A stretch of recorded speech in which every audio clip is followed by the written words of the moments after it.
Hello, Bill Bryson is a publishing phenomenon. His travel books, which include Notes from a Small Island, The Lost Continent and Down Under, have captivated millions of readers with their shrewdly comic take. His last book, A Short History of Nearly Everything, went straight to the top of the bestsellers, showing he could bring the same populist vision to the world of science. Now Bryson puts himself under the microscope in his new book, The Life and Times of the Thunderbolt Kid, about growing up in Des Moines, Iowa in the 1950s. The book is a lively evocation of what it was like to be brought up in a typical Midwestern town when America was at the height of its powers with rock and roll, cars the size of tankers, and an unwavering optimism for the future. In Dan Wild's South Bank Show, we take Bryson on a trip back to Des Moines to find out if the magical memories of childhood he writes about in the book have survived 50 years of change. I can hear 'em calling hogs in the clear Iowa air. I can sniff the fragrant whiff of an Iowa rose. You've got Iowa in your heart. I've got Iowa in my hair. I've got Iowa in my ears and eyes and nose. Oh, I know all I owe. I owe Iowa. I owe Iowa all I owe, and I know why. I am Iowa born and bred. I come from Des Moines. Somebody had to. Not to mention her barley, wheat, and rye. When you leave your native state, you'll be feeling far from great. You'll be good and gosh darn sorry when you go.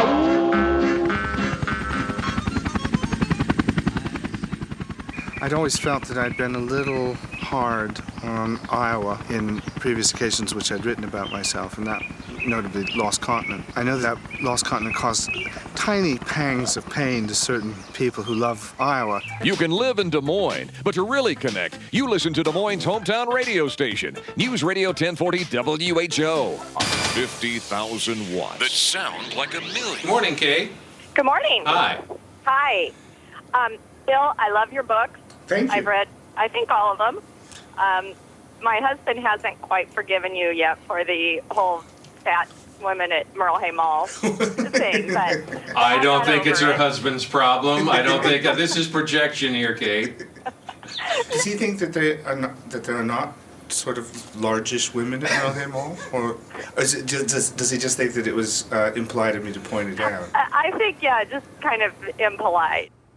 Iowa women are almost always sensationally overweight. You see them at Merle Hay Mall in Des Moines on Saturdays, clammy and meaty in their shorts and halter tops, looking a little like elephants dressed in children's clothes, yelling at their kids, calling out names like Dwayne and Shauna. I will say this, however, and it's a strange, strange thing. The teenage daughters of these fat women are always utterly delectable, as soft and gloriously rounded and naturally fresh-smelling as a basket of fruit. I don't know what it is that happens to them, but it must be awful to marry one of those nubile cuties, knowing that there is a time bomb ticking away in her that will at some unknown date make her bloat out into something huge and grotesque, presumably all of a sudden and without much notice, like a self-inflating raft from which the stopper has been yanked. Well, this is Merle Hay Mall. The management of Merle Hay Mall has banned me from the grounds, and altogether. I never would have dreamed that I would be banned from Iowa's premier shopping center. Has the statute of limitations run out in your description of Iowa females? I have been apologizing for that remark for 15 years now, so, and I'm happy to, on the air, to say again, I'm really sorry to all those mildly plumpish women at Merle Hay Mall that I noticed them. But they do rather dress in a way that draws your eye. It would be the lime green polyester pantsuits, Yes. right? You never would have fully appreciated the tensile strength of polyester either, Really, had you not had this opportunity. That's true. I can't wait to read your book on Des Moines, and every time I go to the Iowa State Fair, I always think, I wonder what Bill Bryson's take on the Iowa State Fair would be. Well, so that's my suggestion for your it's in the next book, I can tell you, and I can tell you that mostly what it is, my recollection of the State Fair is trying to get into the stripper's tent. Just to prove to you what you're going to see on the inside with nothing cut out. Sure, we're fascinated. It's funny, you could go see the freak shows, the Half Man and the Frog Boy, but you couldn't go see the old painted wild women at the fair. And is the State Fair still as big as it always was? Bigger. Even though it's completely family-friendly now, and there's no striptease shows or any of that freak shows, What was your favorite food here?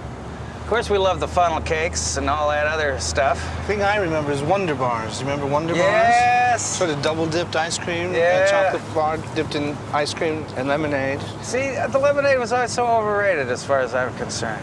Why is that? It just... But you've always been a connoisseur of drinks, haven't you? Yeah, I have. Cheese on a stick. Cheese, Curly, cheese on a stick. curly fries. Our state fair is a great state fair. Don't miss it, don't even be late. It's dollars to donuts that our state fair is the best state fair in our state.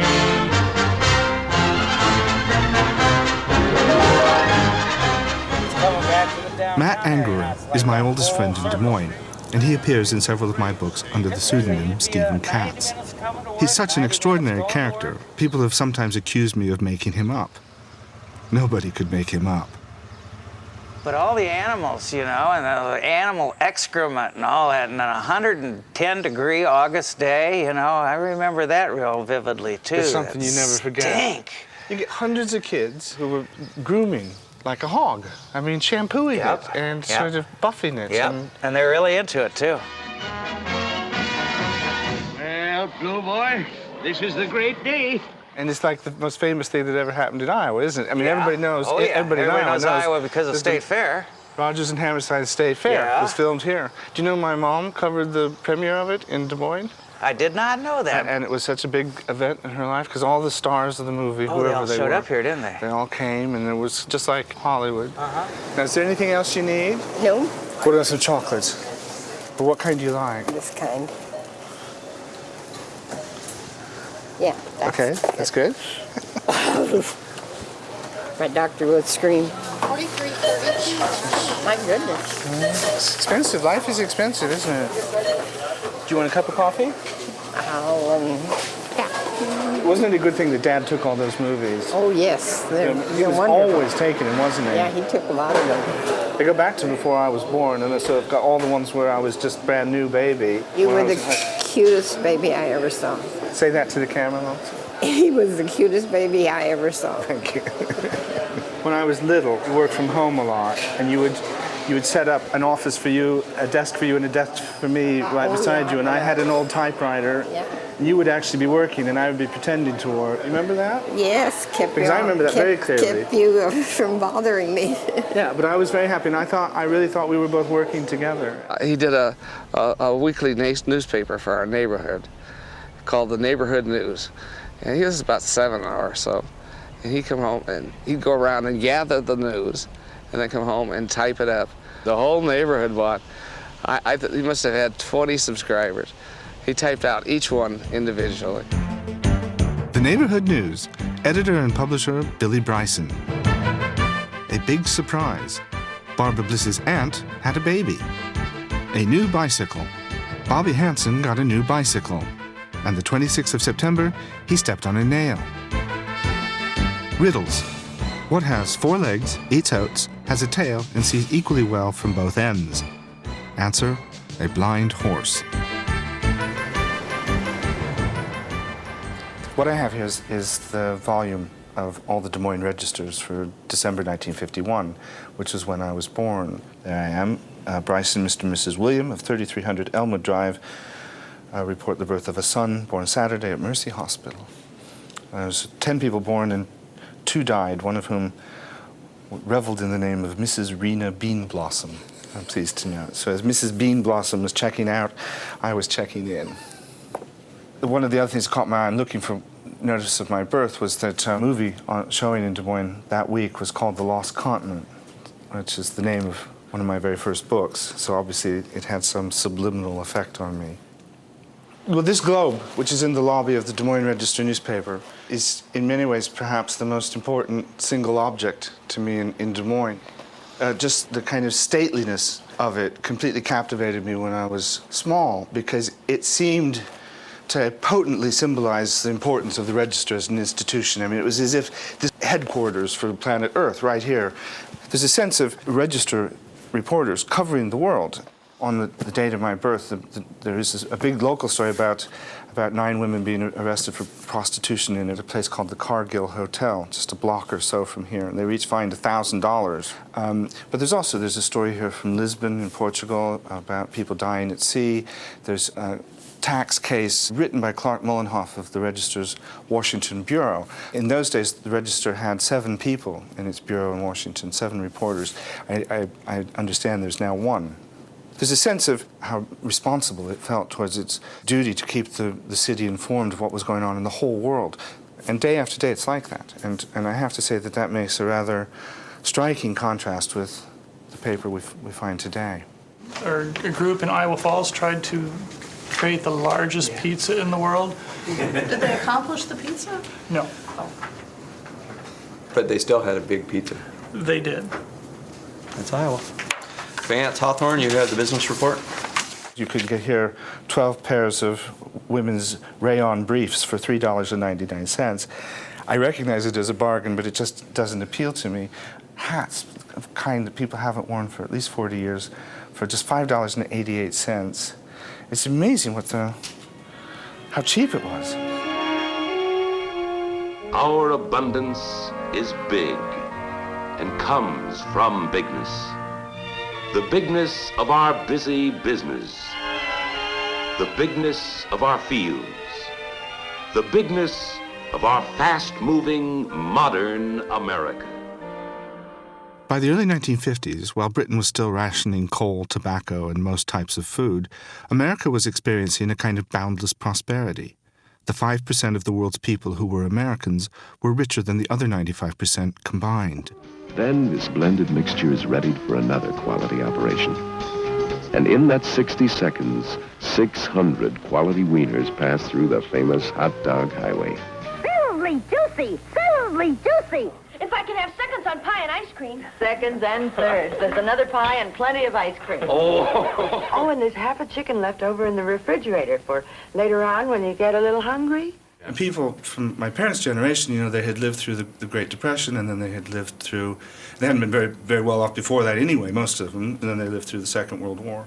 And suddenly, times were good, and there was plenty of work, and, unlike the rest of the world, the United States had no bomb damage, but it had all these factories. It had $26 billion worth of factories that had not existed before the war. So all these factories had to do was stop making bombers and tanks and start making, Frigidaires and televisions.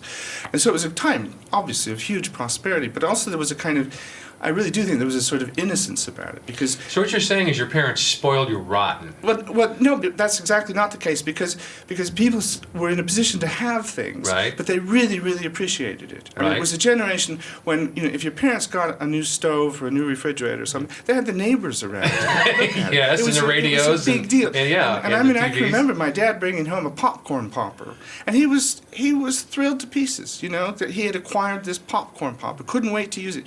Well, nobody in the world goes and buys a small appliance and is actually thrilled anymore. I mean, we just expect to have these things. Oh, Jane, it's beautiful. Thank you. Isn't it beautiful?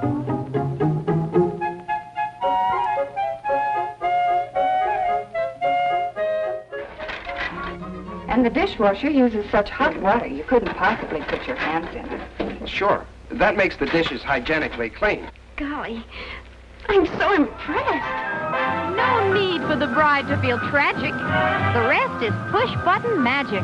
So whether you bake or broil or stew, the Frigidaire kitchen does it all for you. Don't have to be chained to the stove all day. Just set the timer and you're on your way.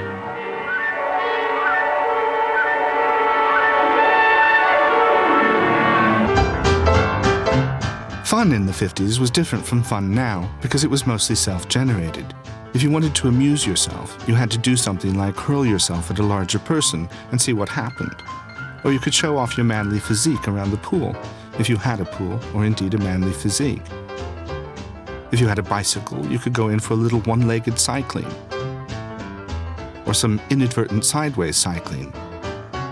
I was very good at both. When all else failed, you could always go to the barbers and let them do something remarkable with your hair. These haircuts were always both stylish and fragrant, though you had to be careful not to get too near an open flame for at least 3 hours afterwards. You could do things with trees, climb them or cut them down. You could shoot a game of pool, or even leap magically into sudden pubescence. And once you attained puberty, you could drink, or at least practice the maneuvers of drinking. And if all else failed, you could always engage in mysterious acts with small rodents. This one was called Buffy. We were very close, as you can see. In the end, she left me for an exercise wheel.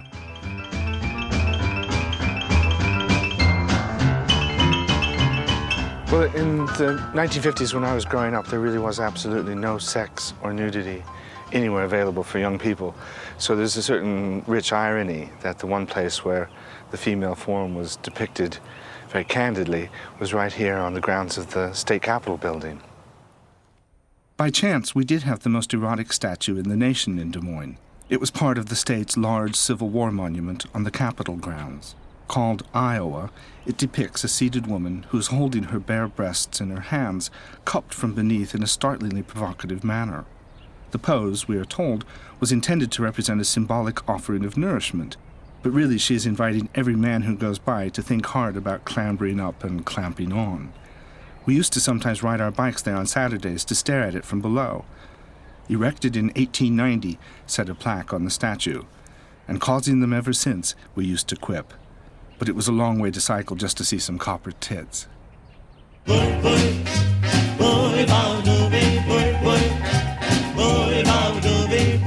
I really love this house.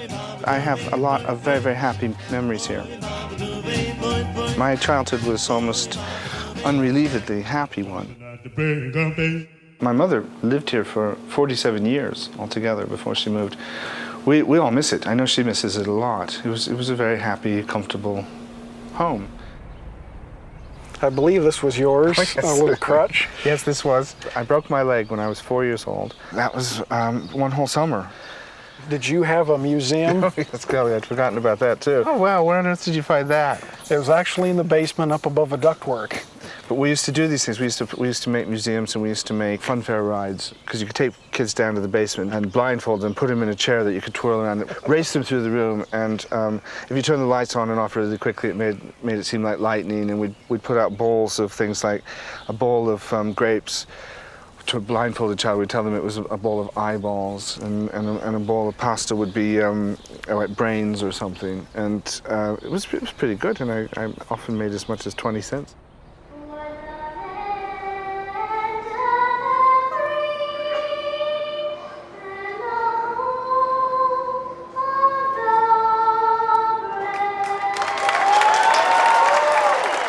There's very few occasions when you come to a place like this that was very special in the 50s and is still special and recognizably so today, but improved.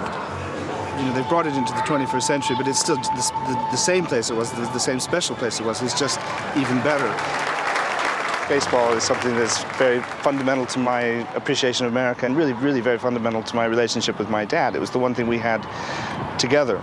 And so this was a fantastic place, but they have made it even more so.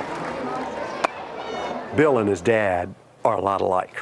His dad was a sports writer, and within sports, his specialty was baseball. And he was one of the very best in the nation, maybe the very best. You could read his story about a baseball game, and it was better than being at the game. The most hallowed piece of property in Pittsburgh baseball history left Forbes Field late Thursday afternoon under a dirty gray sports jacket and with police escort. That, of course, was home plate, where Bill Mazeroski completed his electrifying home run while umpire Bill Jakowski, broad back braced and arms spread, held off the mob long enough for Bill to make it legal. Now, one of the things my book is really about is the kind of basic premise of it is that the 50s, when I grew up, I was born in 1951, Des Moines, Iowa. I don't think there could have been a better time or place to get brought up. I think Des Moines was perfect, and I think in a lot of ways America was perfect. I mean, it was just this ideal society. And I just wonder how you feel about that whole kind of idea that America has lost an awful lot of what was really good, or do you feel that America's... I'm not sure I buy into your premise that the 50s were absolutely wonderful and everything. You know, the 50s were also racist. The 50s were also the McCarthyism here, where a lot of people feared to say what they thought. There were these witch hunts going on. Are you a communist? Do you have friends who are communists? And so it was an idyllic childhood, but it wasn't an idyllic nation or an idyllic world at that time. In recognizing a communist, physical appearance counts for nothing. If he openly declares himself to be a communist, we take his word for it. More difficult to detect are the undercover workers of communism.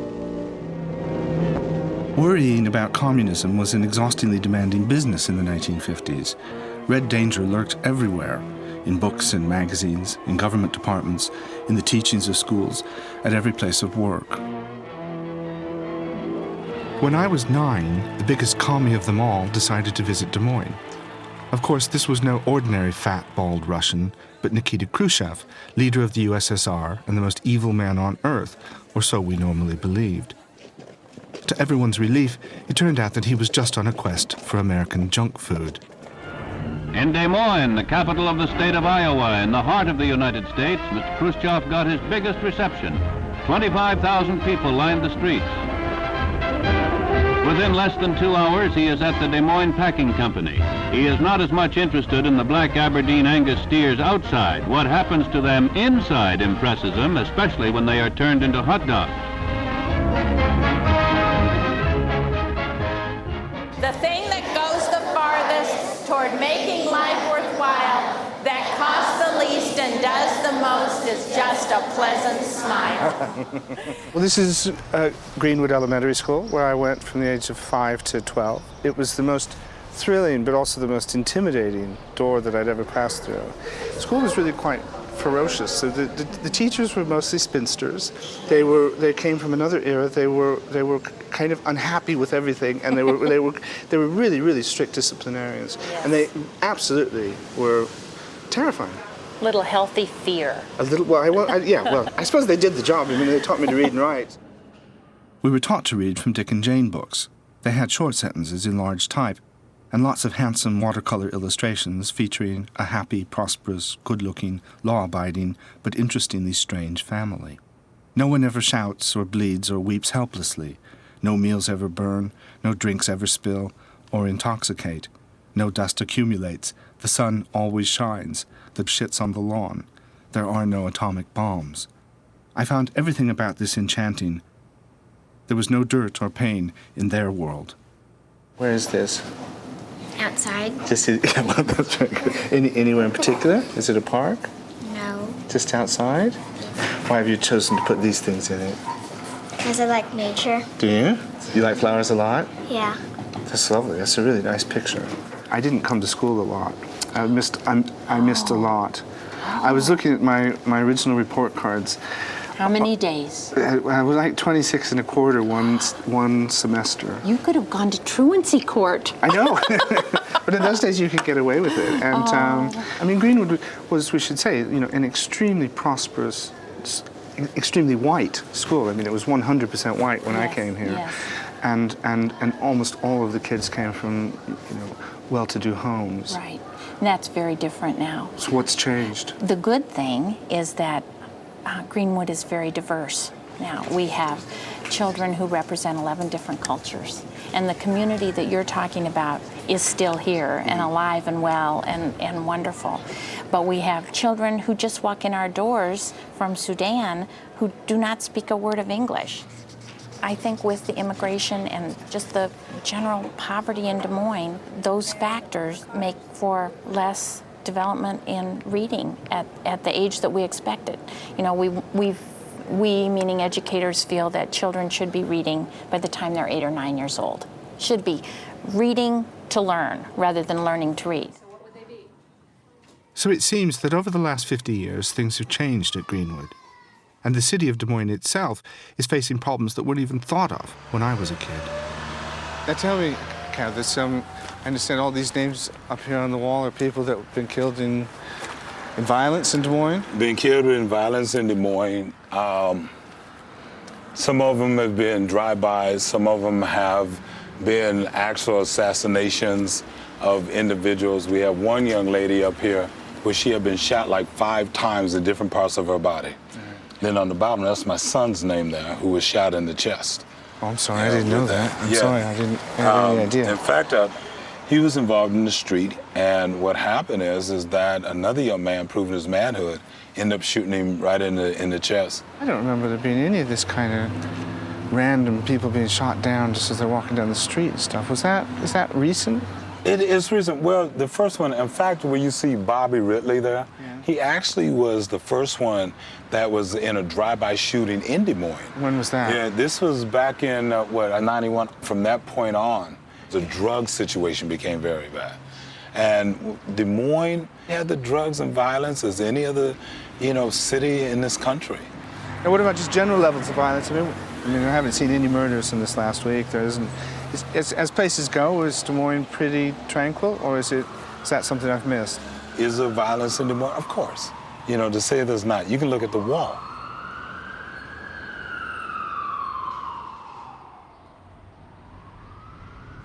When I was a kid, it was lined, both of these roads were lined on both sides by buildings like this, these little 2- and 3-story buildings. And they were filled with an odd assortment of bars and little hotels and apartments for drifters and people like that. And so it gave us a kind of raffish charm up here. Virtually all of them, one exception there, they were just bulldozed away. And they've really never been replaced by anything. The whole idea, I think, was just to kind of clean the area up, get all the indigent people out and sanitize it all. But of course, the effect of sanitizing things is that you just make it totally lifeless. Well, I have here a photo that was taken on this very corner where I'm standing right now, probably in the early 50s, 1954, 55 maybe. And you can see how much this street has changed. All along, there was retail activity, places to eat, places to shop and do things at street level everywhere. The whole 15 square blocks that was downtown Des Moines. Downtown, just listen to the music of the traffic in the city. Linger on the sidewalk where the neon signs are pretty. How can you lose? The lights are much brighter there. You can't forget all your troubles, forget all your cares, so go downtown. Well, this is Walnut Street in downtown Des Moines.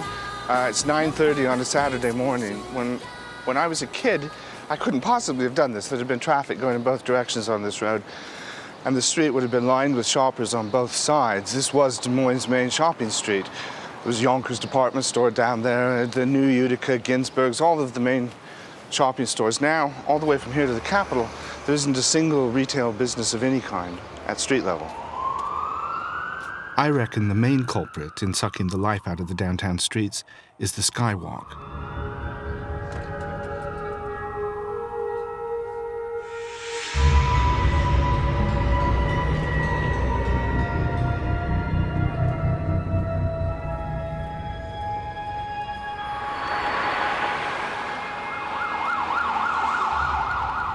Well, you did this article I saw in the paper about the skywalks, because there was this talk about maybe taking some of them away and trying to get people back down to street level. And every person that you interviewed in the article expressed a kind of horror at the idea of having to go outside and actually expose themselves to fresh air. Well, Des Moines is in love with its skywalks. It's who we are, and it represents us in many ways. But there can be no argument that today it would be much nicer to be out in the fresh air. It's a nice day out there. Absolutely. Well, I'm looking down on the site of Bishop's, which was the world's best cafeteria, a place I adored. And now, not only is Bishop's gone, which is a tragedy in itself, but what it's been replaced with is just this great slab of faceless concrete. That is just a horrible wall. Because the planners have ripped the heart out of Des Moines, people who can afford to are moving out to gated communities being built on the outskirts. Why gated? Who are we hiding from? No, security. Yeah. Just for people that maybe want to live part of the time here and part of the time in Arizona, let's say. Just the security of knowing that you can leave your home. Really? Are you telling me that crime has come to Des Moines? No, there is no crime. No, there's no. You come into the gate, and it's like your own little community, but you are just right outside anything that you need. And is there any little corner shops in here? Do you have to leave No, these? you have to leave. You can belong to the club, which you can go to dinner at, and pretty much, they've got stuff that you would need if you absolutely had to. Do you want to look at the house? Of course I do. Of course you do. Look at the house. Yeah. they have just spent years and hours of time on this yard. And this is probably one of the top 10 homes out here, if not top 5. Has a library, humongous kitchen, gourmet appliances. So everything is top of the range? Oh yeah, yeah. Okay. Wow. This is the entryway. This home is 1.9 million. 1.9 million. 1.9 million. Probably not a lot of those around when you were growing up here. No. And what kind of people are buying houses like this now? We are the insurance capital, and so a lot of insurance principal allied. And doctors and entrepreneurs, people that are just, there's actually a lot more young people out here than I had ever anticipated. Really? Absolutely. We've never had Des Moines like this. Like I remember when I was younger, I would always want to leave, you know, and vacation and go to cool shops and cool restaurants. And now they're coming here. This has been probably the best year for Des Moines. And this is the kitchen. Oh my goodness. This is And most everything in this price range is going to have the granite, the tile. These are high-end appliances. There's a fireplace here. Yeah, and it's two-sided. Two-sided. Is it Gas. real fire? No. It's gas. Yeah, we don't do that anymore. What sort of recreational facilities are there? The golf course, you can have a full membership, and that is like $20,000. That's not cheap. And you have to pay for the meals and everything on top. Yeah, yeah. The men's locker room is the most amazing thing in the world. It's actually just a big bar with dead animals and a pool table, and yeah, the men love to go there. And this women is a are. locker room with This a is bar? a locker room. Like so there's guys walking around in towels and oh, things absolutely, and yeah. having drinks having at a the same time? scotch, and girls aren't allowed. Yeah. You're still building something where a lot of people are living together in a small area. Whereas, I mean, if you just wanted to, you could go another 10 miles out You could. and buy some farmland and build Absolutely. your own house and Yep. have nobody anywhere around. So why is it So that why people don't want to people do cluster that? together? I don't know. That's really surprising to Yeah, me. yeah. The whole bedrock ethos of Iowa, the whole driving force of it has always been agriculture. This is a farming state. The iconic image of Iowa farmers is Grant Wood's American Gothic, which of course shows these two very, very severe people. And there couldn't be anything further from the truth of more poorly reflect the reality of Iowa farmers, because one thing all Iowans are is really, really friendly. Country cornflakes, you country cornflakes, from fields of corn, so majestically waving that they won't wail. So tell me, Steve, corn is really important symbolically to Iowa, isn't it? I mean, you ask anybody in the United States what Iowa does, and they'll tell you we grow corn out here. Back when I was a kid, every 160 acres was a farm, and every farm had 4 or 5 kids that went to school with. And now in this section here, this 640 acres, I guess I'm the only one that has a residence. So are the days numbered? I mean, because they keep shrinking, the number of farms keeps shrinking. Are the days numbered? A lot of these towns are pretty stubborn, have a lot of pride, and they hang on as long as they can, I think, even though it's sometimes it's a tough battle. It's dollars to donuts that our state fair is the best state fair in our state.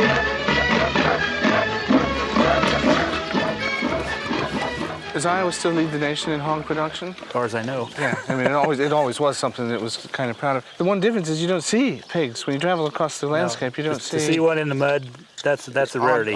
Yeah, but where are they all now? They're all in confinement sheds. Everywhere you go, the countryside is becoming a lot more depopulated, and the little towns that supported it are becoming emptier and emptier. And that's a great sadness to me, a great tragedy, because, you know, small town is really where America's heart has always been. If you think back to all of the memorable images of America created in the movies or in literature or anything like that, it was always based around a small town. I mean, Jimmy Stewart always lived in a small town. It's a Wonderful Life could only happen in a small town. So it was something fundamental about small towns, and we're actually living through an age in which they may very well cease to exist effectively. Without a critical mass of farmers, most small towns in Iowa have pretty well died. Everywhere you go, it looks as if you have just missed a terrible contagion, which in a sense I suppose you have. It's the same story in Illinois, Kansas, and Missouri, and even worse in Nebraska and the Dakotas. Wherever there were once small towns, there are now empty main streets. The best I can say is that I saw the last of something really special. It's something I seem to say a lot of these days.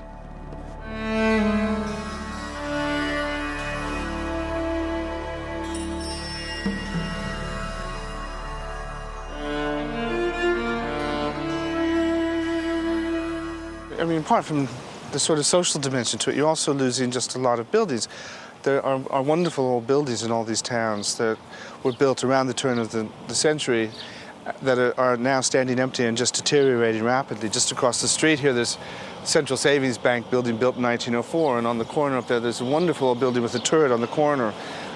I don't know what's become of it, but almost certainly it is now empty and increasingly derelict. Sorry.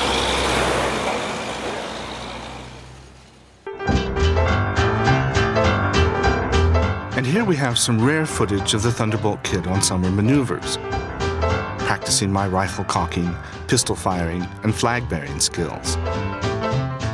Buddy Doberman, my faithful aide-de-camp, was a loyal and willing follower, though he always had a little trouble with that top step.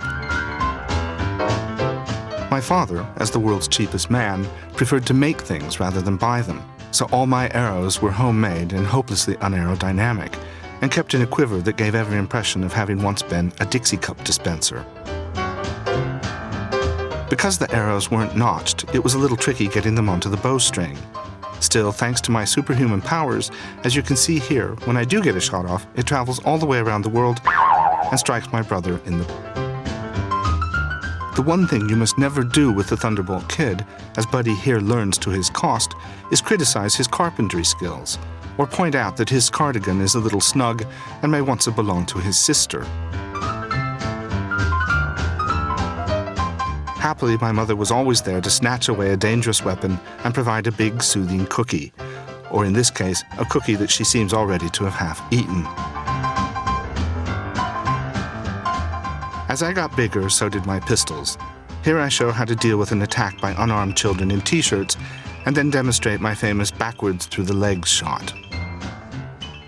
It's a new thing, it's a fun thing, it's a swing wing. It's a what? One of the things that was remarkable about the 1950s was that the toys all looked fantastic and then turned out to be hugely disappointing, without exception. Chemistry sets always looked as if they were going to be terrifically exciting, and they would promise they would do all kinds of things right up to making atomic bombs. And then when you open them up, you would discover that really there was just a lot of very boring powders and things that really did nothing at all. I've been this way since 1956. She looked at my palm and she made a magic sign and said what you need is love potion number 9. This is a microscope kit. Looks terrific. It says, explore the secrets of the invisible world, dissect insect specimens, see life begin. Make permanent slides, view diamonds. And so you get this and you think, go, wow, let's go. And so you think you're actually going to create diamonds or see life begin. And of course, nothing like that ever happened. It's ideal. This is Willy Burger, which is a part of the Mr. Potato Head family. And this was obviously something that came later, presumably as Mr. Potato Head sales began to falter. They came out with Willy Burger and Mr. Ketchup Head, which sounds a bit messy, but obviously just nothing but huge amounts of disappointment there for every child in America. Here is something I'm completely delighted to see because I actually wrote about this in the book. It's called American logs. Here, we knew them as Lincoln logs. I presume it's another company. What they are, they're just pieces of wood that you could interlace to create log cabins and other kinds of structures. And the reason that I have particularly fond memory for these is that Buddy Doberman and I, when we were 8 or 9 years old, discovered quite by accident, I can't remember exactly how, but we discovered that if you pee on a Lincoln log, you bleach it white. And so we were able to make the world's first albino Lincoln log cabin, which we took to school as part of a school project. Naturally, we declined to say how we had made the logs white, prompting pupils and teachers alike to examine them keenly for clues. I bet you did it with lemon juice, said Mr. Sipkowitz, who was youthful, brash, and odious, and had an unfortunate taste for flashy ties. Before we could stop him, Not that we had any intention or desire to, of course.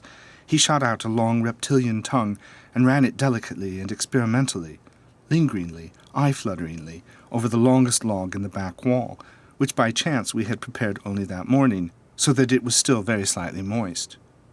"I can taste lemon, can't I?" he said with a pleased, knowing look. "Not exactly," we cried, and he tried again. Open fire! Deluxe man in space, complete with missile base. With astronaut and satellite, you send them into flight. 3, 2, 1, fire! Wow! Here's something that I'm delighted to see, and this is so perfectly of the times. We really seriously believed that we would very shortly be these men, that we would all have jetpacks on our backs and be going to visit places like the moon and Mars, and that we would all be really very shortly be riding around the solar system in devices of this kind. The strangest looking objects I ever saw from space, with a dog inside that got to ride into the USA to see our hound dog or American groundhog. That Russian canine can't stand the pace. Budniks and mudniks flying through the air. In 1957, when I was 6, the space race started with the launch of Sputnik, the first of many triumphs in space by the Soviet Union. Fortunately, we were able to fight back with some exciting technological breakthroughs of our own, like Billy Blastoff. New Billy Blastoff. Now he walks. The jetpack on Billy's back powers his lunar crawler. Billy Blastoff. Now he walks. Eisenhower reassures the nation that Russia's success with the first satellite does not indicate a serious lag in American rocket research. Our satellite program has never been conducted as a race with other nations. Rather, it has been carefully scheduled as part of the scientific work of the International Geophysical Year. All's ready! Push the launching lever and begin the countdown. 5, 4, 3, 2, 1, 0! A shocked America attempted to launch a grapefruit-sized satellite on the Vanguard rocket with disastrous results.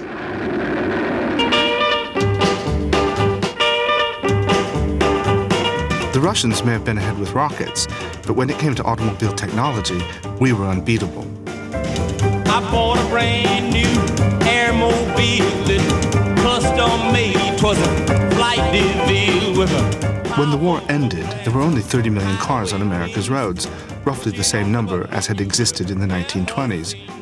But then things took off in a big way. I want a Corvette. I thought you would. Ooh, I want a Pontiac too. Okay, we'll have the usual two-car garage. By the mid-50s, Americans were buying 8 million new cars a year. And don't you feel luxurious in that roomy interior? Notice the lustrous sheen of the upholstery. And what cars they were. Many boasted features that suggested they might almost get airborne. The magnificent Stratostreak engine and the 1956 Stratoflight Hydromatic. So make a date today to see the USA and see it in your Chevrolet. Atomic power, atomic power. Omaha, just 80 miles to the west of Des Moines, was the headquarters of Strategic Air Command, from which all American operations would be directed in the event of war. SAC would be hit by everything the Soviets could throw at it, which of course was a great deal. We in Des Moines would be up to our backsides in fallout within 90 minutes if the wind was blowing to the east, my father told me. You'd be dead before bedtime, he added brightly. We all would. We must be ready every day, all the time, to do the right thing if the atomic bomb explodes. Duck and cover. This family knows what to do. Once a month, we had a civil defense drill at school. A siren would sound, a special urgent siren that denoted that this was not a fire drill or storm alert, but a nuclear attack by agents of communism, and everyone would scramble out of their seats and get under their desks with hands folded over heads in the nuclear attack brace position. I remember being profoundly amazed that anyone would suppose that a little wooden desk would provide a safe haven in the event of an atomic bomb being dropped on Des Moines. But evidently they all took the matter seriously, for even the teacher, Miss Squat Little Fat Thing, was inserted under her desk too, or at least as much of her as she could get under, which was perhaps 40%. Despite the terrors of the atom bomb, I always felt safe when I went to visit my grandparents at Winfield, a little town 150 miles east of Des Moines. My grandfather was just a wonderful man. He didn't have a lot to say. He was very kind, very patient. He delivered mail to farms. This is the first time I've actually set foot on the property in 30-some years. I have an awful lot of very, very happy memories tied up inside this house. Well, this is actually the, I didn't expect to see this. This is the original television aerial. My grandfather had to come out. They could get quite a few television channels, but only if they adjusted the aerial. He had a kind of an elaborate handle system here, but it was extremely idiosyncratic and temperamental. And so often when my grandmother was watching her favorite programs, my grandfather would have to stand at her through any kind of weather, making minor adjustments. He was the world's most patient man. He would just stand at her for hours at a time, whatever the weather. Did you get interested in St. Albans over here? I'm married. Huh? Why don't you answer my question? Oh, I know, all I owe, I away. I think I was a pretty typical kid. And also I happened to be born into an environment that made me, that imposed a kind of glorious averageness on me, because I was born in the very middle of the century, in the middle of the country, in a middle-class household. I away for her hand. I often think what a shame it is that we threw away so many of those things that made America such an ideal place in the 1950s. Vibrant downtowns with their busy restaurants and department stores, family farms, small towns of prosperity and charm, parades for visiting communists, Dick and Jane schoolbooks, and Billy Blastoff toys. A world so wholesome and innocent that even in the event of a nuclear attack, all you had to do was get under a school desk and cover your head to be perfectly safe. America in the 1950s truly was a remarkable place. No country had ever been so rich or comfortable. Never had the future looked so good. No wonder I felt like dancing.